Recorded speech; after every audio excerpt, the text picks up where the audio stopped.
Okay, so we're still in 1900, and I've gone ahead and double tracked this line down through the tunnel under the mountain and all the way back. Um, I've put signals on it. People, when you build a line, especially a lot of people turn signals off because they just don't like the way they clutter up the map. Don't forget to put signals inside your tunnels when they're long because you want this blocked off as well, so that if trains catch up to each other in here, they don't have a any more downtime than other places on your route. I did discover one thing. Where's it at? Right down in here somewhere. There we go. When I double tracked, I had one section that didn't quite match up right, so I want to fix that before I put a train out there on the line. Just get rid of that signal.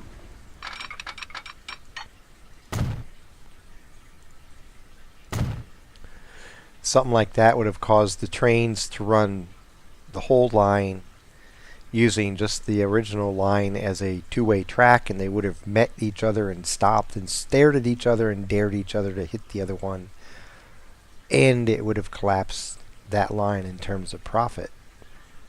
Because I have other profitable lines, it wouldn't have been fatal. It still would have stung financially until I figured out what was going on and seen that there was an issue. Now, I was able to, because I know I'm going to be serving both commercial and industrial buildings here in the not too distant future. I was able to, whoops, let's put this back.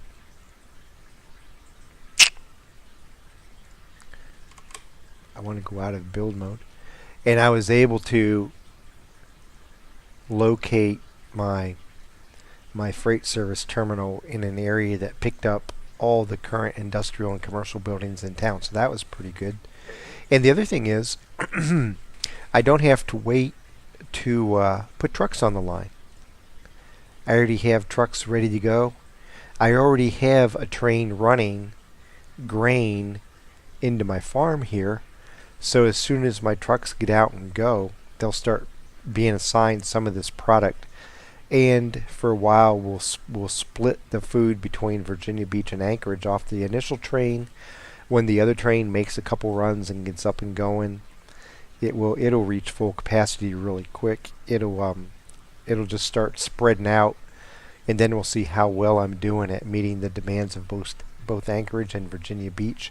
See how much leftover there is, and at that point, with 2 trains bringing fuel back to Topeka and Norfolk, 2 trains bringing grain or food back to Virginia Beach and Anchorage. At that point, I'll build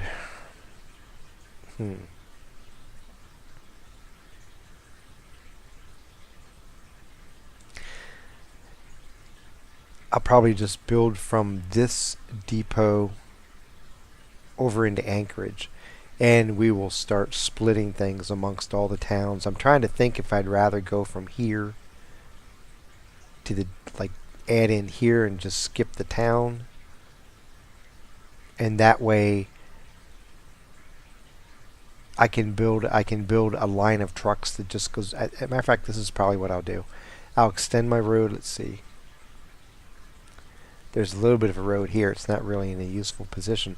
I'll build a road that goes this way, and that way I'll have one set of trucks just they'll bring food this way and fuel this way, and I'll let my trucks already go in from the freight station, transfer stations here. I'll let the trucks that exist bring that into town, and I'll be able to adjust as I go, because that lets me keep a whole bunch of product out of the city traffic in Anchorage, which in the future may be a good thing to do. The more traffic, it's just like in real life, man.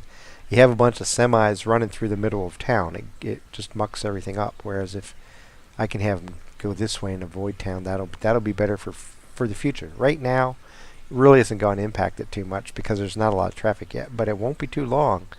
Cars are getting ready to come on the scene, and it won't be too long until traffic will become a potential issue. The longer I have trucks sitting there at red lights and stuff, the less money they make, and that's not the point of the game. I'm trying to make money, not have my money sit and watch red lights. So let's turn. Oh, I haven't built a train yet. This is what I was going to say. I came back on before I built the train because I want to show you an easy way. Now remember, if you guys are vets, old pros, or you've played the game even for several playthroughs on in free mode, you may already know this trick. Just keep in mind that the point of this whole series here in Billion Dollar Baby is to try to help out people who are new to the game and are trying to hit some of these achievements that they haven't quite figured out how to do yet, and they may not know some of these little tricks I'm talking about. I know a lot of you already do, so just bear with me. I have 19.4 million, and I want to build a train with 15 cars that cost $500,000 apiece. So just for my cars, I'm going to be spending probably $9 million on the cars. The engine isn't 10 million yet, so I know I have enough money. But I just want to show you this little trick where in the future, in trains to get even bigger and more expensive with better engines, you may want to put multiple engines on a train. I'll show you how to do that. But I want to show you how to estimate how much money do I have to plan ahead for, because a lot of times you won't have enough money in the bank. You may have to, well, do I want to borrow, do I not? How long is it going to take for me to have the money that I need to build my train? So here's how you do it. I can estimate how much it's going to cost without getting real mental on the math and having a pen and paper and stuff like that. Some simpler way. All I do is pull up a line. Doesn't matter what line. Doesn't have to be the line I'm going to add it to or not. Go into the replacement menu. And remember, anything I do in here, I'm just doodling. I'm not really buying it. So let's build the train I want. I want a mogul because that's my best engine right now. And I want these new fancy big oil cars that have no graffiti on them yet, and they're nice and shiny and black and hold almost twice as much oil as the smaller car does. 15 of them. 1, 2, 3, 4, 5, 6, 7, 8, 9, 10, 11, 12, 13, 14, 15. Now, check this out. Don't have to spend any money. I'm not really replacing anything. I hit the replace now and look right here. Really? I have 15 cars plus an engine and I'm getting it for 6.42. Let's check this out again and make sure I have enough.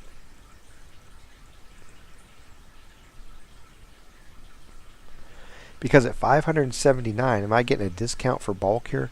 At 579 and I buy 15 cars, every 2 cars is costing me more than $1 million. 15 divided by 2 is 7. And my engine itself almost cost $1 million. So let's see, did I put enough tank cars on there? 1, 2, 3, 4, 5, 6, 7, 8, 9, 10, 11, 12, 13, 14, 15. Maybe it's selling me the old train back or something. Maybe it's including a discount for that. Yeah, it must be. But that gives me a rough idea. I'm going to need a little bit over $6 million to do. Roughly about $8 million. And I have way more than that. Don't want to buy it. I always use that trick just to get a rough estimation. How much money am I going to have saved up? Or, because this is a fairly large amount, I may not have any money in the bank if I just built some new track and did some new stuff. How much do I need to have on hand through loans or just through my bank, through my savings account? How much am I going to need to get that new train out there? So there's a quick and easy way just to get a rough estimate of how much you need. Now I'm at 19.4. I'm going to come over here and build this train and see how much I actually spend. And we'll see how good that estimate was.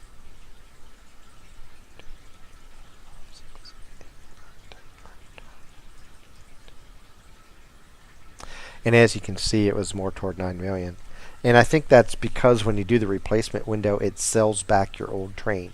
Automatically that calculates that in. Okay? So I'm getting a little bit of credit for the train I'm replacing. Those cars are going back to the depot. They're going to sell them for scrap, sell them to another company. I don't know what they do with them, but I get a little money from them, so that's cool. So my cost will be higher than what I see in the replacement window, but at the same time, I get a rough idea. Take this, add a little more money, or you can do the math in your head. It's $971 for the engine, $579 for each car. do the math in your head. If you don't like to do math, like a lot of people don't, way more money than you have fingers and toes to count, doing it this way gives you a rough idea. So now I want to assign this to my line. Let's see. This is line 10. It's one of those dark lines that don't really show up well. So now I'm going to have a second train out there. He may actually, my initial train is going to have to wait for him to go by. No problem. Now watch. This is perfect!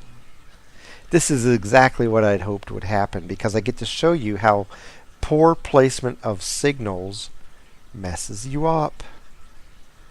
It really messes you up. Because look at this.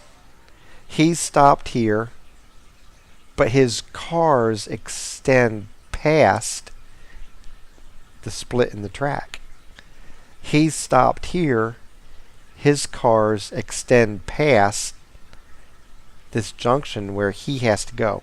Neither train can move unless I solve this somehow. Each train is going to sit here forever. And I don't want that to happen. Now the easy solution is I select this train, reverse it.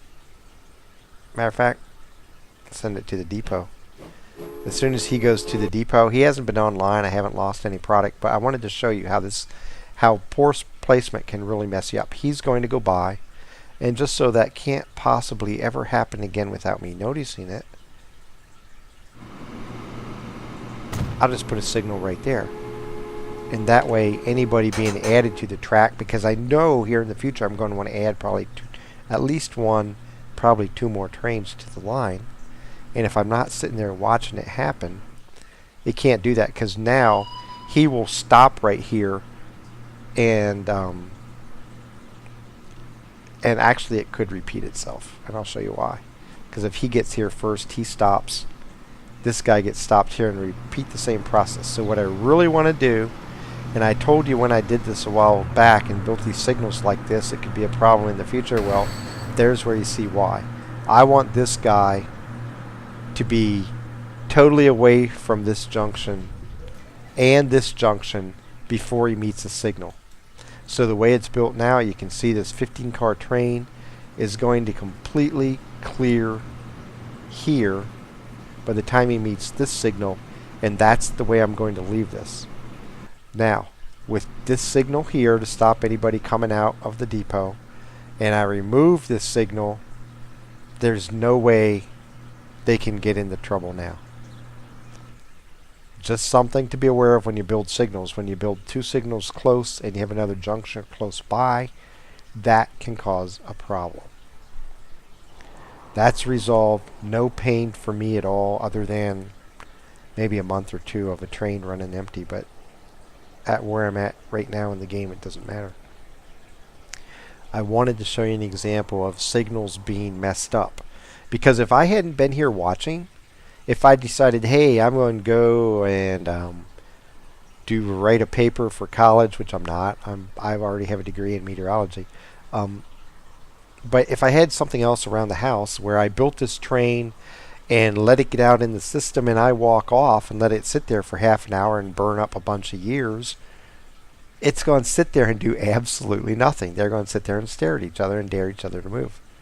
So the way you usually build a junction like this is you put one in close to stop the train coming in. The train coming out of the terminal, you give enough space to have the whole train clear the terminal completely. Then you put in the signal, and that eliminates that kind of problem from ever happening in the future. And as I go through and add trains to other tracks, I'm going to do the same thing on those, so that if I'm not paying attention, and I know some people, they come over here and go down here. Let's see.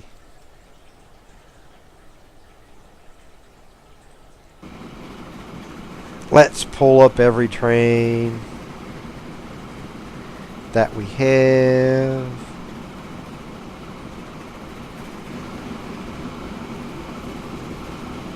And I'm not going to do it. And let's pull up every freight terminal that I have.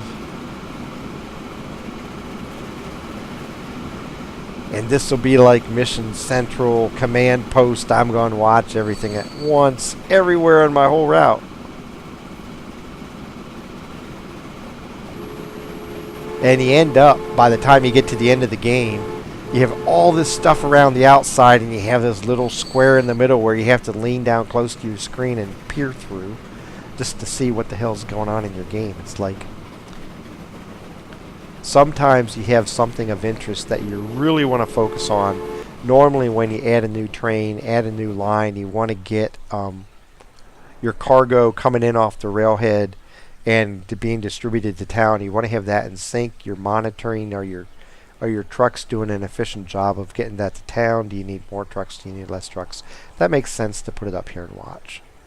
Sometimes you just build a new line that's maybe going through somewhere pretty, so you know it's not the USA map because brown is brown, people. And you want to watch that or take a ride on the train, so you do that.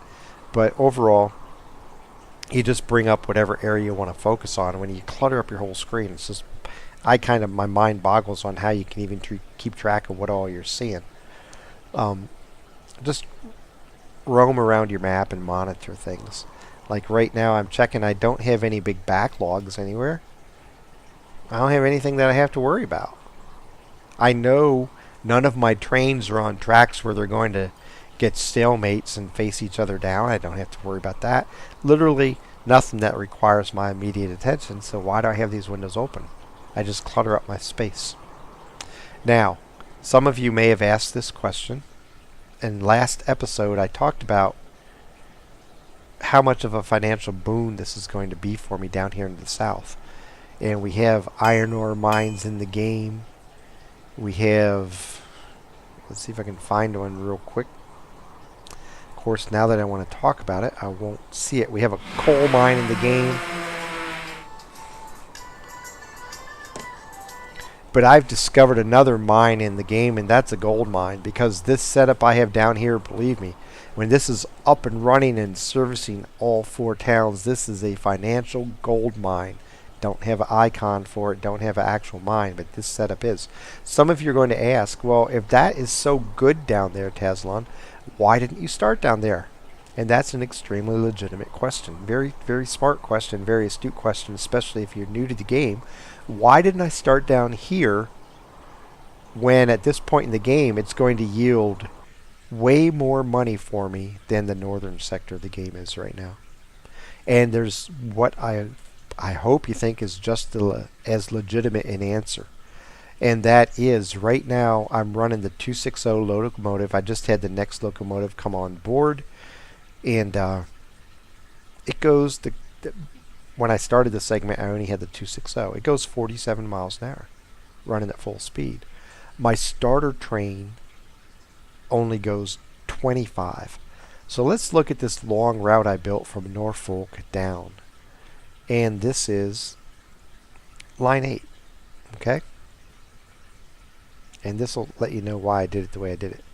Line 8 right now is only 7 minutes long. Duh. Let's do line 10, my food line. Line 10 is 15 minutes long. And it's integral to this whole gold mine I'm building down here. Right now it's the longest line I have in the game right now. With a train, an engine capable of 47 miles an hour, it's 15 minutes long. My starter train, it would have been, who can only go 25, God, this thing would have been approaching 30 minutes long in length. That's way too long. It wouldn't even complete a whole loop in 1 calendar year. So, yes, it would have made money, but it would have made money very, very slowly. And when you start off, the train can't carry 15 cars. Trying to put 15 cars on the starter train was like, oh my God, that would further kill it.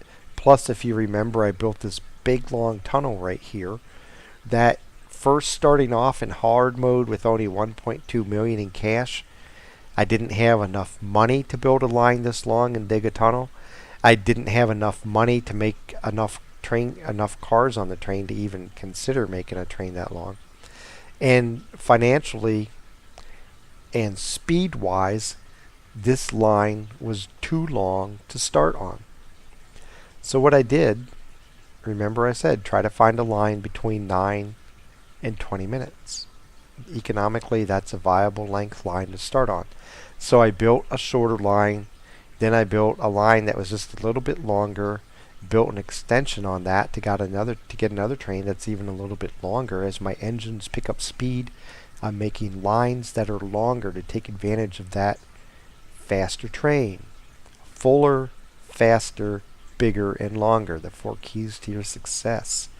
So as my trains can go faster and carry more weight, I'm adding more cars, carrying more cargo, going longer, and attaining higher top speeds, and I'm just winning on every way. So the simple answer is these routes were simply too long to start on, whereas these lines were the perfect distance to start on. So I start here, start generating a good amount of income. Now it's time to shift south, take advantage of the longer lines, and you know what, as I move toward the diesel electric engines and get to go even faster and faster, I'll be looking for even longer lines than these, with the goal of keeping my every line I add being longer and longer, and trying to keep within that ideally 15 to 20 minute window where I can really maximize my profit from hauling cargo back and forth on those lines. So there's the simple answer. Yes, at the moment I'm making the majority of my money down here, but for the startup phase where I'm really severely limited by cash, I simply didn't have the financial means to do this down here, and I didn't have engines strong enough to handle the loads that I would have put on them to make this economically feasible.